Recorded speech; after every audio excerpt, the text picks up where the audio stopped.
E esse dilúvio, então, agora ele baixa, e nós então chegamos no capítulo de número 9, do versículo 8 até o versículo de número 17, ok? Que é o texto que servirá de base para a nossa meditação, o nosso tempo agora de estudo aqui. Eu queria que nós lêssemos esse texto, mas eu queria que nós lêssemos observando algumas coisas desse texto. Então eu queria que, antes disso, permita-me apenas falar das crianças, o desenho das crianças. Eu queria que as crianças hoje desenhassem um desenho muito simples. Até trouxe uma imagem aqui para ajudá-los. Eu queria que vocês desenhassem o arco-íris, e eu queria que depois vocês conversassem com o pai e a mãe sobre o que significa isso. Por que sempre depois que chove e quando o sol também aparece, isso aparece no céu? Então depois você vai poder conversar em casa com a sua mãe. Ok. Então eu queria que a gente lesse o texto olhando para a sua estrutura original, como ele foi apresentado. Então nós temos aqui nesse texto, que nós leremos agora para a nossa meditação, um texto que foi dividido, na verdade, em 3 discursos. Então, o capítulo 9, versículo 8 até o versículo de número 17, nós temos 3 discursos que Deus dá a Moisés e deixa a nós. Então vocês observam que o primeiro é do versículo de número 8 e o versículo de número 11. E nesse discurso, Deus estabelece a aliança. Vamos ver isso? Observe, acompanhe por favor a leitura comigo. Então disse Deus a Noé e a seus filhos, que estavam com ele: vou estabelecer a minha aliança com vocês e com os seus futuros descendentes, e com todo ser vivo que está com vocês, as aves, os rebanhos domésticos, os animais selvagens, todos os que saíram da arca com você, todos os seres vivos da terra. Estabeleço uma aliança com vocês. Nunca mais será ceifada nenhuma forma de vida pelas águas de um dilúvio.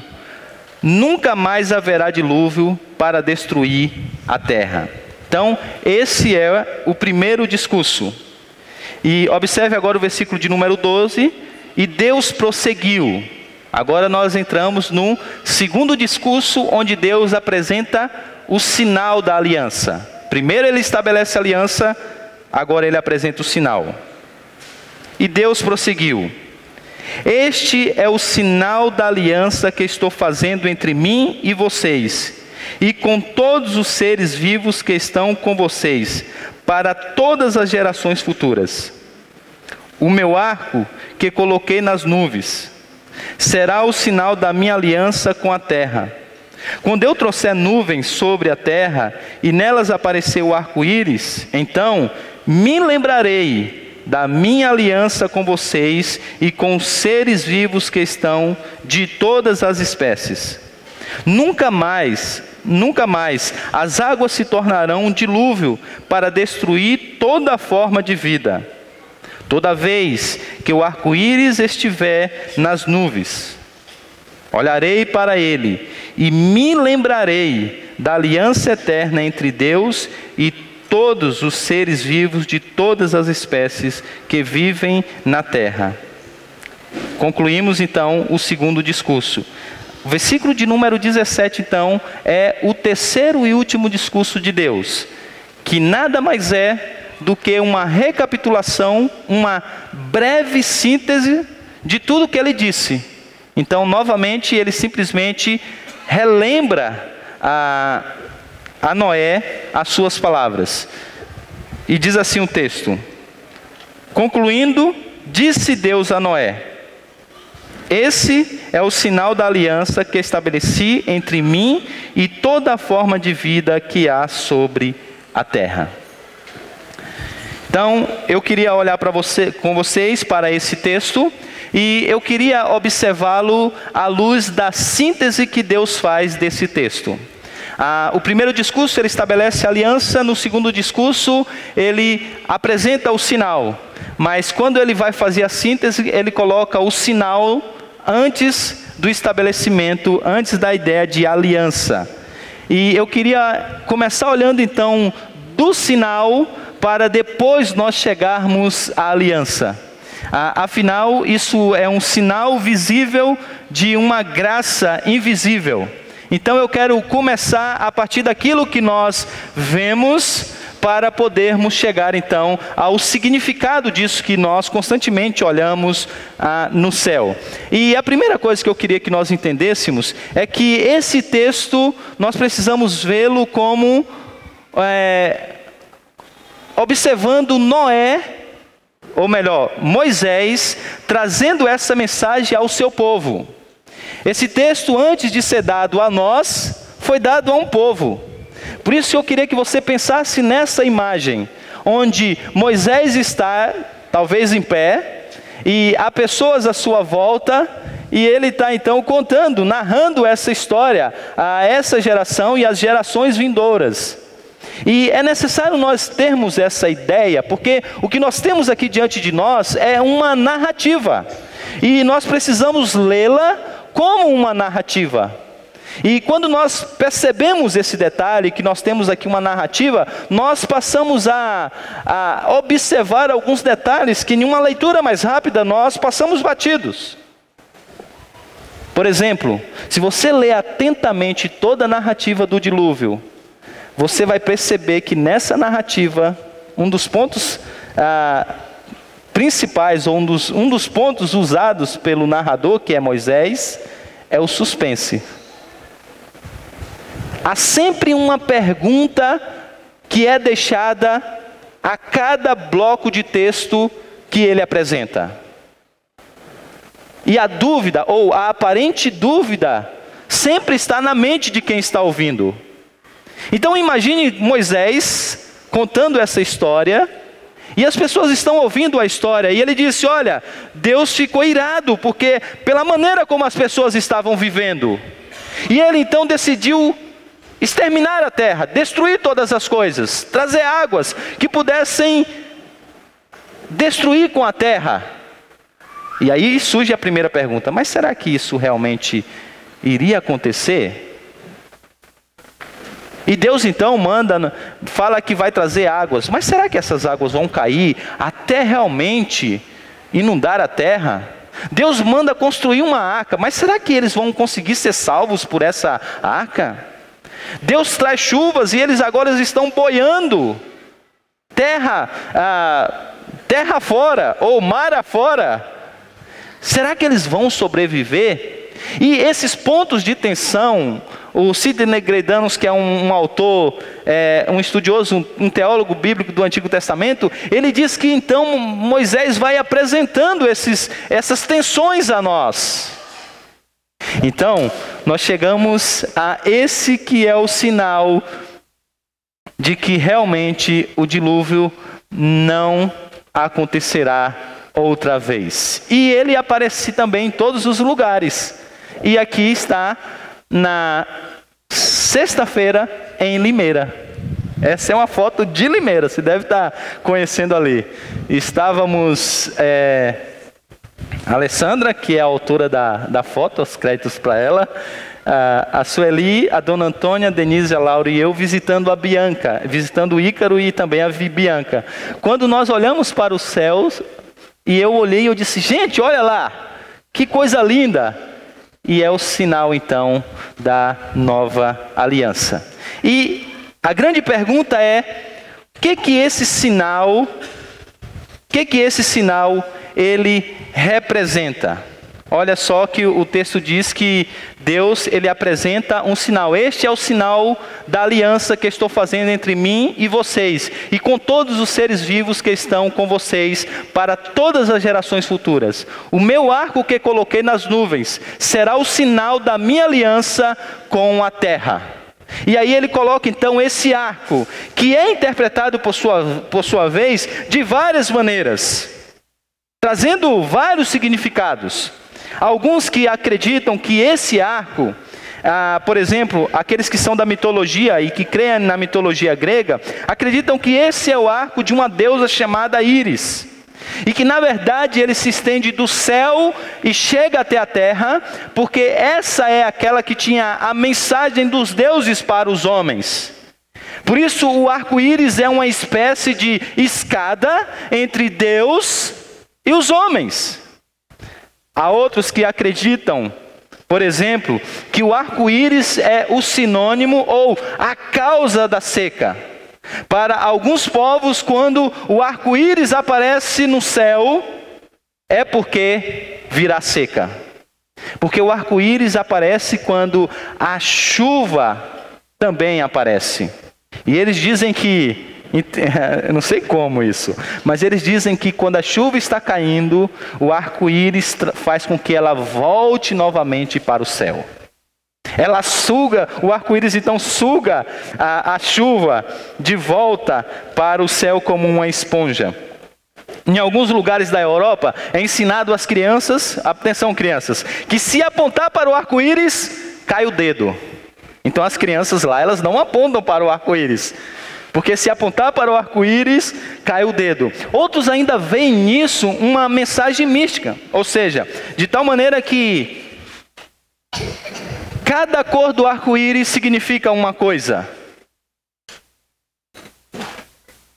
Entretanto, quando nós olhamos biblicamente, nós vimos que todas essas coisas, elas não têm nenhum significado, ou elas não têm nada a ver com o verdadeiro significado do arco-íris. E a pergunta é, o que você entende pelo arco-íris? E para nós entendermos biblicamente o que significa esse arco-íris que nós tanto conhecemos, nós precisamos entender toda a história do dilúvio.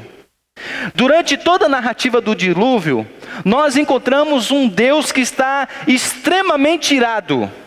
Ele não está apenas com o seu coração comovido, como nós ouvimos, mas a maldade era tão grande que o coração de Deus se encheu de ira. E ele agora, tomado por sua ira santa, ele começa agora a fazer guerra com as pessoas e guerra com a própria natureza. E os seus raios caem sobre a terra. E o pé d'água vem sobre a terra. No entanto, agora, Deus, ele estabelece a paz. Então a palavra que traduzida normalmente por arco-íris no hebraico é apenas arco. E essa é a palavra usada para poder mostrar aquela ferramenta de guerra ou aquela arma de guerra que era o arco. E se você olhar nas Escrituras, em vários momentos, Deus será apresentado como alguém que tem um arco, o arco de guerra. Por várias vezes Deus vai ser apresentado como alguém que está guerreando. E agora a sua guerra era exatamente contra nós, contra o próprio planeta. Todavia, por causa da sua graça, e para dar continuação ao seu plano eterno, Deus agora coloca o seu arco nas nuvens. Então sabe qual é a imagem que eu tenho dessa narrativa? Sabe nos filmes, quando alguém está armado e chega alguém e diz assim, largue a arma. E aí a pessoa vai, coloca a arma no chão, ela levanta as mãos, como se ela estivesse dizendo, pronto, não há mais guerra, eu estou agora em paz. A cena que eu imagino é exatamente essa, só que não é o homem dizendo, largue a arma, Deus, porque ele não pode dizer isso. Mas é Deus que estava em guerra, ele simplesmente vai agora, pega o seu arco, e ele coloca então na terra, ele coloca em um lugar bem visível, como sinal de que agora eu estou em paz. Então o que significa o arco-íris? Significa que Deus estabeleceu a paz sobre a terra, no que diz respeito à destruição pelas águas. É por isso que agora, Noé, quando as nuvens ficam escuras, e quando os pingos grossos de água começam a cair, ele não precisa ficar desesperado. Porque ele sabe que, nesse sentido, Deus está em paz. Então o texto nos apresenta que Deus, ele apresenta esse sinal de que realmente ele está em paz. Que agora a sua arma foi apresentada e colocada ali. Então esse é o significado, ou o verdadeiro significado de paz, do arco-íris, a paz. E aí nós continuamos o texto continua dizendo: quando eu trouxer nuvens sobre a terra e nelas aparecer o arco-íris, então me lembrarei da minha aliança com vocês e com os seres vivos de todas as espécies. Nunca mais as águas se tornarão um dilúvio para destruir toda forma de vida. Toda vez que o arco-íris estiver nas nuvens, olharei para ele e me lembrarei da aliança eterna entre Deus e os seres vivos de todas as espécies que vivem na terra. Então observe um detalhe. Quando nós olhamos para o arco-íris, nós dizemos assim: olha o que Deus colocou para que nós pudéssemos ver e fazermos o quê? E nos lembrar da sua aliança. Só que não é isso que a Bíblia diz. A Bíblia diz que Deus colocou esse arco lá, para quê? Para que ele pudesse se lembrar. Então, a razão primária do arco é para que Deus possa se lembrar. É claro que é um sinal que nós olhamos e também isso traz a nossa memória. Toda essa história que nós estamos vendo. Mas primeiramente era para que Deus pudesse se lembrar. E aí nós podemos pensar: mas pastor, Deus pode se esquecer de alguma coisa? E a resposta é claro que não. Deus não se esquece de nada. Na verdade, o termo é apresentado aqui, como eu disse na semana passada. Esse termo, ele é uma maneira, uma acomodação, uma maneira de Deus nos levar a entender de que, de fato, ele é fiel à sua palavra. Quando diz que Deus se lembrou de Noé, o que o texto está dizendo é que, na verdade, Deus que tinha dito que salvaria a Noé, cumpriu com a sua palavra. Então a ideia de lembrar é nesse sentido, a ideia de ser fiel à sua palavra. É um termo usado na cultura judaica para mostrar as ações que andam de acordo com aquilo que foi dito.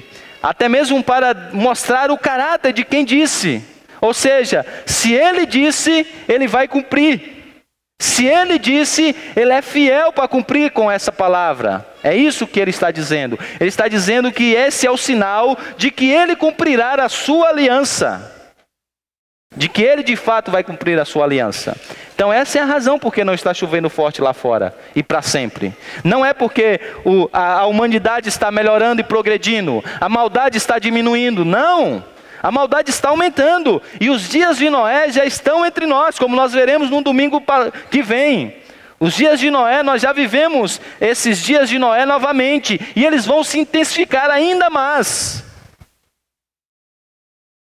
Eles serão ainda mais intensos, mas Deus, ele é fiel para cumprir a sua palavra. E aí nós chegamos então agora com a aliança que ele estabelece com Noé. E ele diz: eu vou estabelecer a minha aliança. E a primeira coisa que nós olhamos aqui é que essa aliança que ele estabelece com Noé é uma aliança unilateral. A palavra aliança, ela era usada de duas maneiras no mundo antigo, na cultura judaica. Havia um sentido genérico, onde alianças eram feitas com no mais variados tipos de relacionamentos. E, por exemplo, a Bíblia fala de aliança entre indivíduos, Davi e Jonatas, aliança entre famílias, como no caso de Jacó e Labão, entre nações, como Israel e os cananeus. A Bíblia fala de aliança, por exemplo, entre pessoas que estão casadas. A Bíblia fala, por exemplo, de alianças como acordos comerciais internacionais. Todas essas descrições que eu acabei de dizer para vocês, são descrições de alianças com pessoas que têm paridade básica. Elas estão no mesmo nível. Então, esse tipo de aliança são alianças que nós chamamos de bilaterais, de pessoas que estão com igual paridade.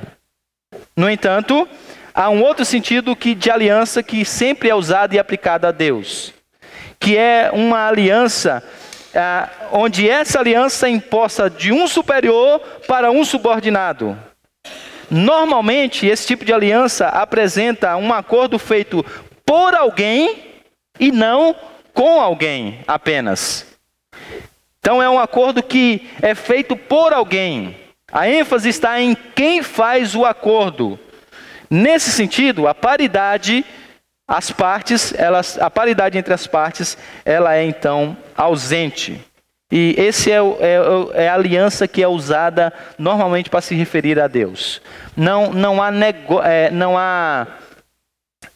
Nessa aliança, não existe pontos negociáveis. Por exemplo, quando você vai alugar uma casa, você pode entrar em alguns acordos com alguém a quem você está alugando, seja imobiliário, seja a pessoa. Você pode negociar algumas coisas, negociar preço. Olha, vamos fazer o seguinte, vamos pôr uma cerca elétrica e a gente diminui durante um ano, a gente vai parcelando no pagamento dos aluguéis. A gente pode negociar algumas coisas. Nessa aliança que Deus estabelece, não há negócio. Deus simplesmente diz, e aquilo que ele diz, então, deve ser feito. Por exemplo, os teólogos da confissão de fé dizem o seguinte: tão grande é a distância entre Deus e a criatura, que embora as criaturas racionais lhe devam obediência como seu Criador, nunca poderiam fruir nada dele como bem-aventurança ou recompensa, senão por alguma voluntária condescendência da parte de Deus, o qual se agradou a expressar por meio de uma aliança. Então, essa é a aliança que vem do alto. Ok? Observe que Deus vai dizer: eu vou estabelecer a minha aliança. Ele mostra que a aliança é Ele que estabelece. Então, isso significa que esse pacto é um pacto unilateral. Além disso, é um pacto incondicional. Observe que é Deus que estabelece e é Deus que cumpre todas as condições. Então, não depende de Noé para que a chuva volte novamente, que volte a chover forte e para sempre lá fora novamente. Não depende de Noé. Assim como não depende de nós. Já pensou se dependesse de Noé? Ainda aqui no capítulo de número 9, as chuvas novamente viriam. Então, Deus estabelece, Ele diz assim: eu vou sustentar essa aliança. Independente do que você faça, Noé, é eu que vou sustentar isso. É por isso que a gente pode acreditar nessa aliança. É por isso que a gente pode acreditar nessa palavra, porque ela não está condicionada a Noé. Ela está condicionada a Deus. Ok? Então, o herói aqui não é Noé. Eu vejo isso em sermões, a gente observa isso em filmes, onde o grande herói é Noé. Não é Noé. Há um princípio hermenêutico de que toda narrativa, o herói sempre é Deus. Por isso que Noé precisa estar escondido aqui. Há coisas importantes que nós precisamos olhar na vida de Noé, mas nós não podemos resumir a mensagem do dilúvio apenas às questões moralistas. Porque o grande herói dessa história é o próprio Deus que vem e estabelece a sua aliança.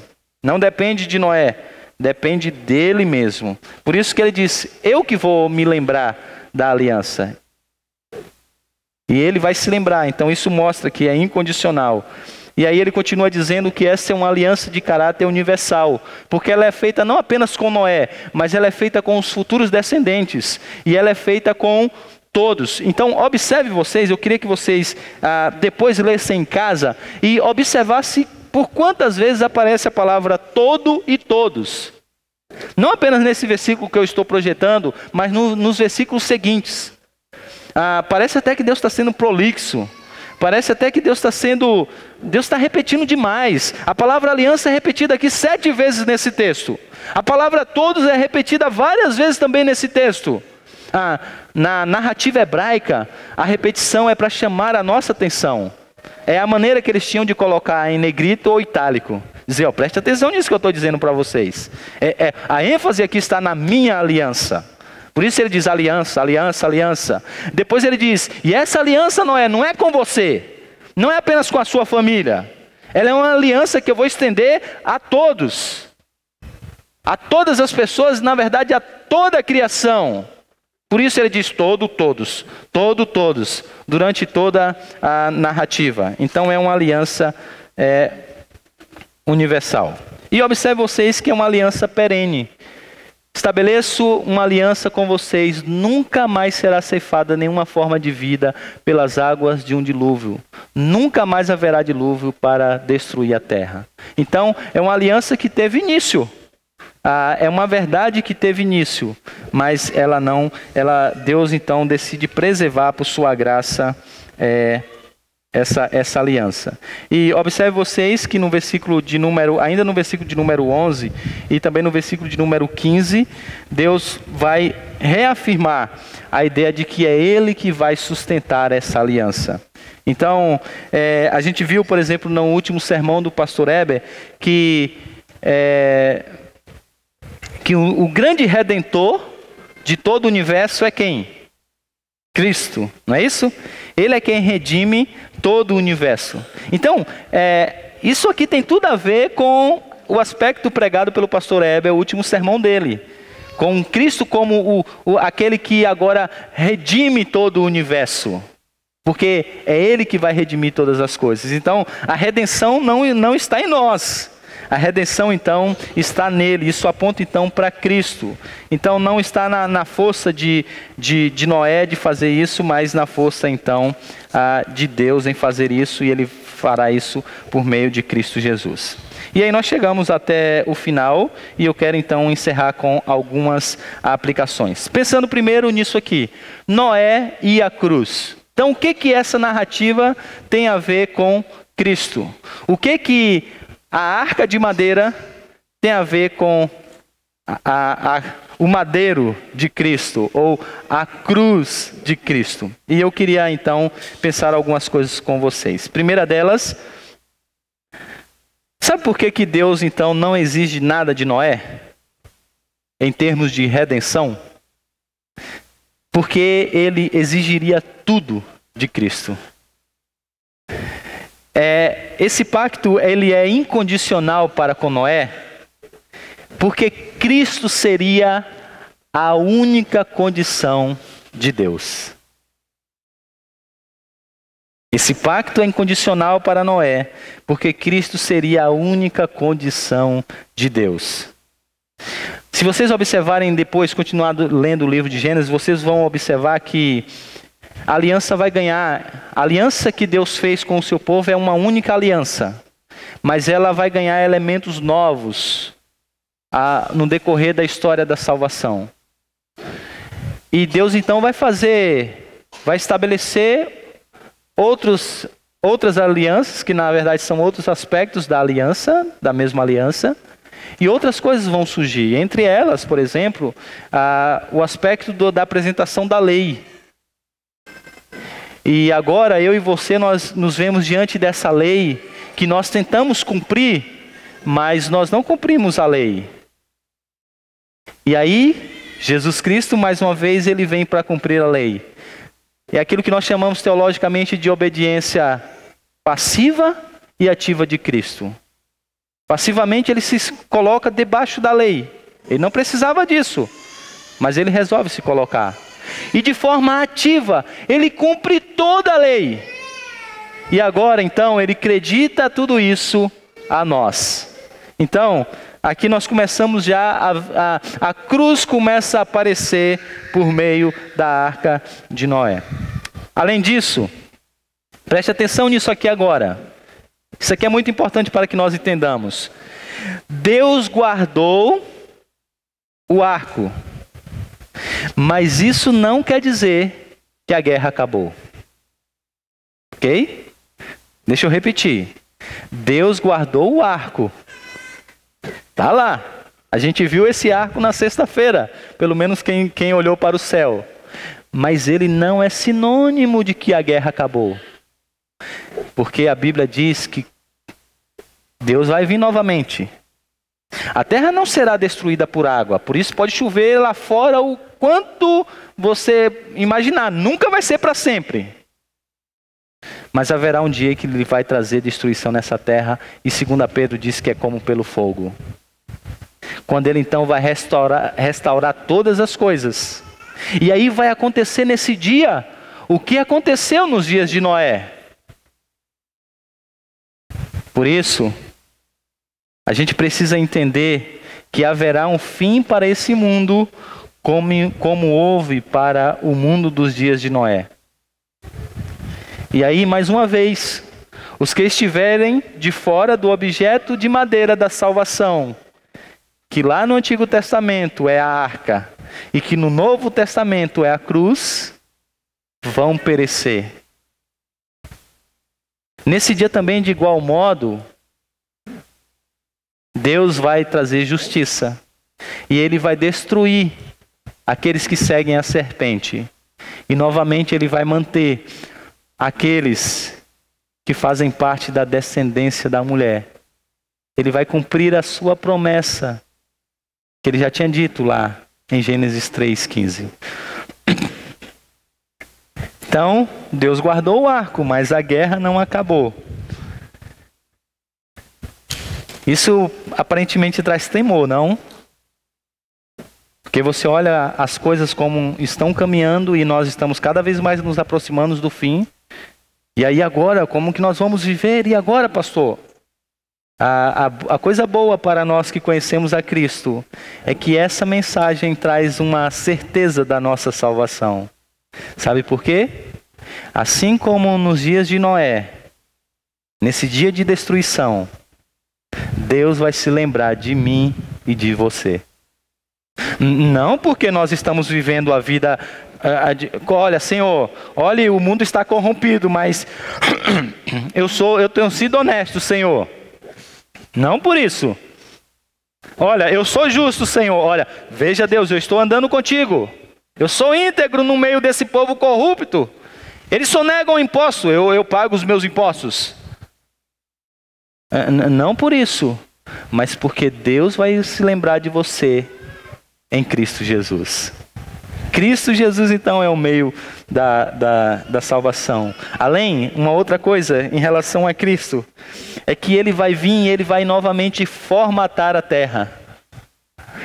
Só que agora, nós vamos viver, haverá também um novo começo, assim como houve no tempo de Noé. Só que agora, esse novo começo, ele é muito melhor do que o do tempo de Noé. E mais, ele é para sempre. Ele é para todo o sempre, em profunda e plena paz. Aí sim. Eu não sei se lá no novo céu e na nova terra vai ter arco-íris. Eu não sei. Mas eu sei de uma coisa.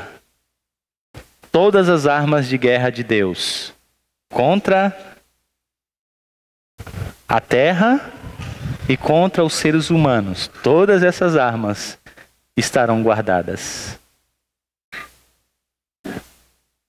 Porque aí sim vai reinar simplesmente e unicamente a paz. Mas o que essa história tem a ver também comigo, tem a ver com você e tem a ver também com eu, tem a ver com nós.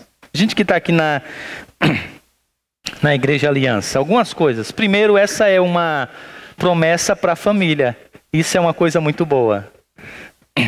Essa não é uma promessa apenas para Noé, foi uma promessa para a família. Porque a aliança tem esse caráter. É por isso que nós batizamos, por exemplo, as nossas crianças.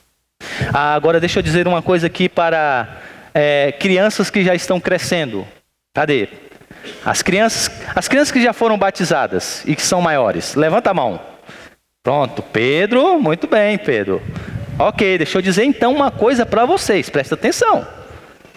Vocês fazem parte da aliança. Ok? Só que haverá um momento onde vocês vão ter que o quê? Publicamente professar essa fé. Sabe por quê? A aliança tem um aspecto familiar. Mas a salvação é uma decisão individual.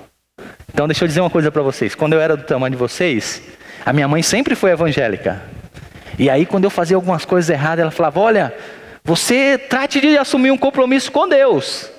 E ela brincava e dizia assim, não pense em você, que quando Jesus voltar e eu estiver subindo para o céu, você vai pegar no meu pé e subir comigo. E ela dizia, isso não vai acontecer. A decisão é sua. E é isso que vocês precisam entender. Vocês fazem parte já da igreja de Cristo, mas vocês precisam decidir por Cristo. Vocês precisam conhecer individualmente a esse Jesus. Ok? Além disso, essa mensagem traz também uma grande paz em meio à preocupação, à ansiedade. E permita dizer isso rapidamente a vocês. É interessante a gente observar que nós somos ansiosos, né? E que nós somos, nem todos aqui são mineiros, mas muitos de nós somos desconfiados. Mineiro é bem assim, né? E é interessante que a gente precisa ouvir uma coisa, mas a gente é tão inseguro que a gente precisa ouvir de novo, para que isso possa dar certeza. E a gente ouve novamente, e assim, e parece que isso dá segurança. E não é interessante que Deus sabia disso, e Deus fala as coisas várias vezes, parece até que ele está sendo prolixo. Ele diz aliança, aliança, aliança, e Noé está assim, Senhor, já é mesmo, né? Ele diz, ele reafirma, e depois de ter dito os dois discursos, ele ainda faz o quê? Uma síntese do que ele disse. Sabe por quê? Porque ele quer que nós entendamos exatamente que ele é fiel. Então, Deus diz, confia em mim, mas a gente não confia. Deus diz, tenha fé, acredite, mas a gente é inseguro. E aí Deus então repete isso para a gente, todos os dias, para que a gente possa lembrar. Finalmente, esse é um texto também que traz duas grandes responsabilidades. Essa é uma aliança que nós conhecemos, teologicamente nós chamamos de aliança primariamente da ideia de graça comum. Por isso Michael Roto diz que essa aliança, ela coloca todas as coisas nos devidos lugares. Nós vivemos em um mundo onde a criação é confundida com o Criador. Nós vivemos em um mundo em que o ser humano é colocado às vezes muito acima de tudo mais que é criado. Então nós podemos destruir todas as florestas, porque o que importa é que nós estamos ajudando o ser humano. Ou senão o ser humano é rebaixado a todos os seres criados irracionais. Daí as pessoas amam mais um cachorro do que uma pessoa. Então, isso aqui coloca tudo no seu devido lugar. Deus é soberano, que rege sobre a criação. E ele estabelece o ser humano como uma espécie de mordomo de toda a criação. Mas a criação também tem valor. E por que ele deixa tudo isso exatamente dessa maneira? Mais uma vez, para que na plenitude do tempo, o mundo ainda pudesse ser habitado, para que Jesus Cristo pudesse vir. E ainda assim ele preserva para que o evangelho possa se espalhar por toda a terra, até que seja consumado o seu plano. Ou seja, essa mensagem de Noé é um desafio de evangelização para mim e para você. Lá na Espanha com o Fábio, ok? Lá na China com o reverendo João Marcos, na Albânia com o reverendo Benildo. Porque Deus está segurando as coisas para que o evangelho possa se espalhar por toda a terra. Por isso traz um grande desafio para nós. Vamos ficar de pé?